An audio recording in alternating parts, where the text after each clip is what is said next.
Alors, Jeannot, à soir, on regarde les beaux fusils, les fusils fins, qui sont des fusils de série faits à la main, mais où, là, il n'y a pas de demande super spéciale. C'est le fusil as-is, comme il est là.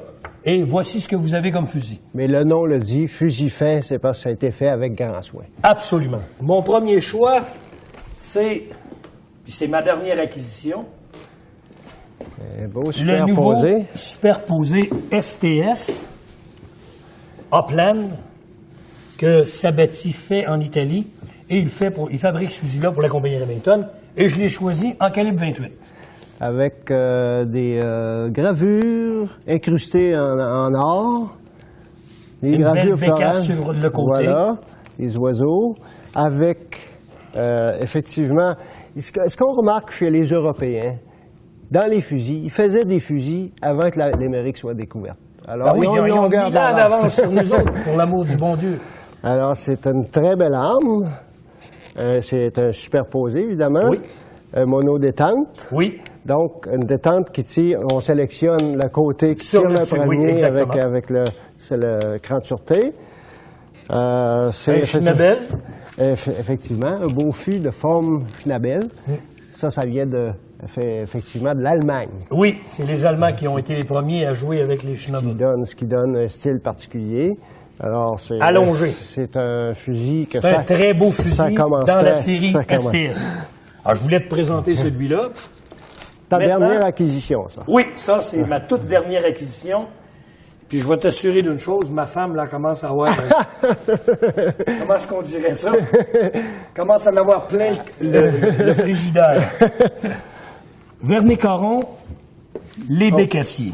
Oh! Ça, c'est l'arme ultime pour un gars comme toi, un amant de la chasse à la bécasse. On peut dire, on est deux amants de chasse. Oh, ben oui! Oh, oui! Oh, et on ne se trompe pas là-dessus.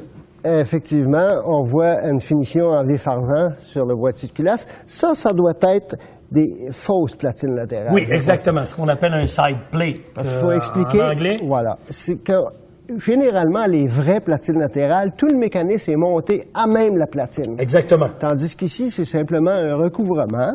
Allongé pour pouvoir avoir la chance de mettre de la plus belle gravure voilà. dessus. Et, les détentes, je suppose il y en a deux. C'est un double détente, mais je suppose que c'est très spécial, ça. Oui, ça, c'est double effet, Jeannot. Alors, ta première détente ici te permet de tirer avec ton canon du bas en premier, qui est ton canon vrillé, ton spreader. Ah, parce que c'est un canon vrillé. Oui, c'est des canons spreader qui te donnent une meilleure gerbe. Une gerbe plus large à courte qui est portée. extraordinaire. Et si tu manques avec ton spreader, tu ne changes pas de détente, tu appliques tout de suite. Ils appellent ça une double détente, mais la première à double effet. Et si tu as à faire un tir plus loin, ben tu peux choisir seulement avec la détente d'en arrière. Ou là, tu as un canon lisse avec un étranglement interchangeable. Ce que j'ai aimé de ce fusil-là, j'ai fait beaucoup de tests avec. Le poids, imagine-toi, c'est un calibre 12. Puis il tire dans les 6 livres. 23 pouces de canon, très, très bien balancé. En fait, une belle arme fine. C'est ce qu'on appelle la mort dorée. J'ai appris que la mort dorée, c'était la bécasse. Voilà. Alors ça, c'est un très beau modèle que je voulais te montrer. Encore là, un beau circassien de Turquie, un noyer turc, 2 étoiles sur ce fusil-là. Vraiment une très belle arme. Il y a une finition de bois aussi. Oui. Qui est... Là, je voulais te présenter l'amour de ma vie, que j'ai trouvé il y a une vingtaine d'années chez Herschel Chadwick. Tu sais qu'en étant représentant Remington, tout vieux représentant Remington, ce qu'on appelle les Old Pat, se doivent de posséder un Parker. Un Parker. Celui-ci a été fait en 1935. C'est très caractéristique, Parker, ici, la cheville de bascule.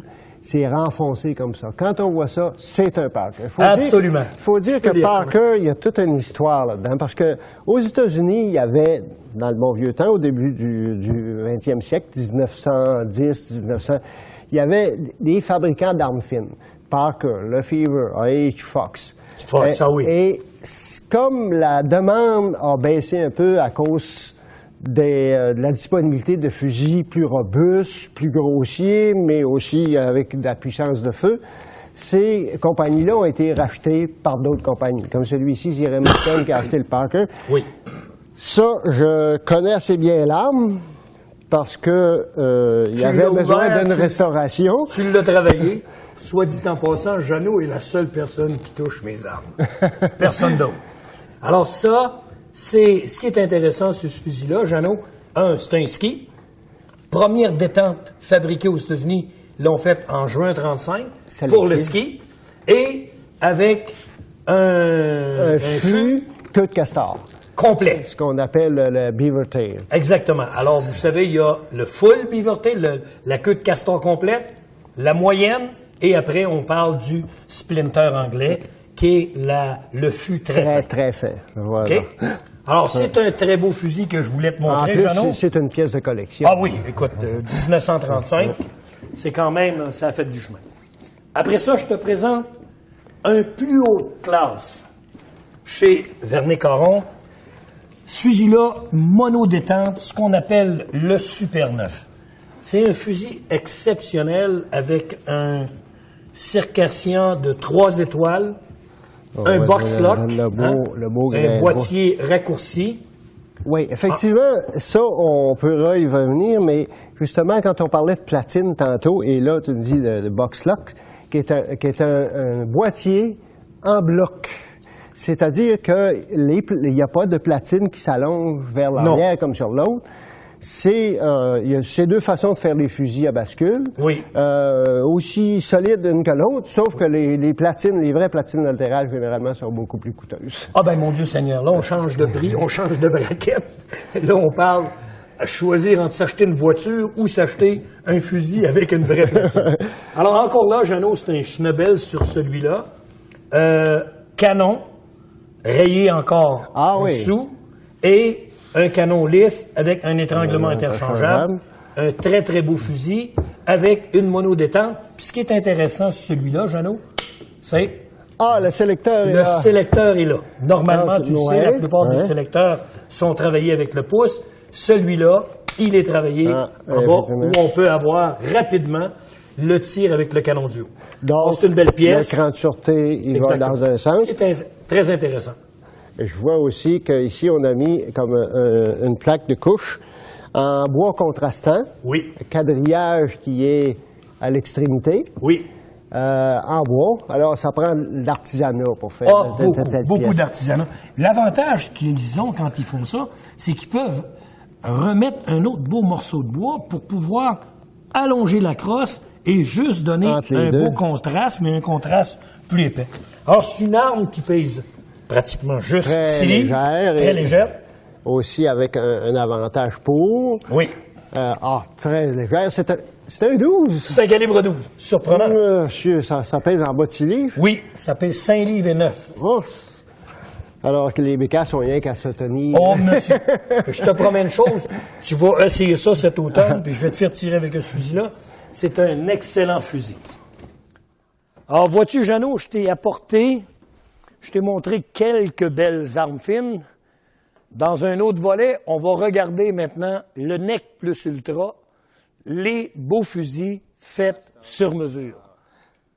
Chers amis, manquez pas notre prochain épisode, mais là où on va parler des beaux fusils que vous pouvez vous commander selon vos propres goûts à vous autres.